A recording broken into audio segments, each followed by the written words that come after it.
Welcome to Penrose Learning, where we make understanding easy. Craving a culinary adventure? Get ready to master the incredible flavors of authentic Cameroon fried rice right in your own kitchen. This isn't just any fried rice.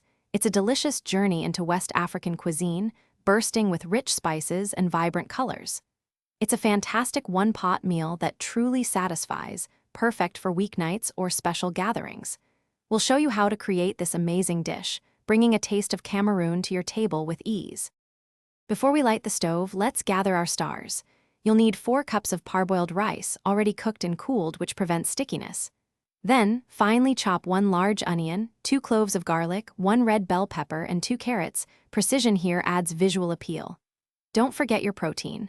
A cup of pre-cooked chicken breast or shrimp diced will add hearty substance. This careful preparation sets the stage for a truly amazing meal.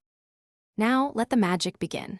Heat 3 tablespoons of vegetable oil in a large wok or a heavy-bottomed pan over medium-high heat.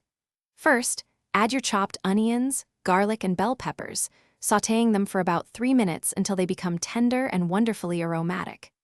Next, introduce your cooled, cooked parboiled rice to the pan, stirring it constantly to ensure every grain is coated with that flavorful oil and begins to fry beautifully. This step is crucial for achieving that perfect, slightly crispy texture.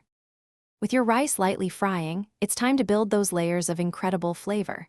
Gently fold in your diced, pre-cooked chicken or shrimp, ensuring it blends seamlessly with the rice. Next, add the vibrant chopped carrots and a half cup of green peas. These provide wonderful color and a lovely textural contrast. Now for the signature taste. Season everything generously with 1 teaspoon of curry powder, a half teaspoon of black pepper, and a bouillon cube, crushed. Stir well to distribute those spices evenly throughout the dish. Keep the pan on the heat for another 3 to 5 minutes, stirring frequently, allowing all those beautiful flavors to truly meld together. You want everything to be piping hot and wonderfully fragrant. Taste and adjust your seasonings if needed. A little extra salt or pepper can make all the difference. Finally, transfer your magnificent Cameroon fried rice to a serving platter, garnish generously with fresh chopped spring onions, and serve it hot. Enjoy the delicious, authentic taste you've created with your own hands. Thanks for watching. If this was helpful, leave a like and consider subscribing. See you next time.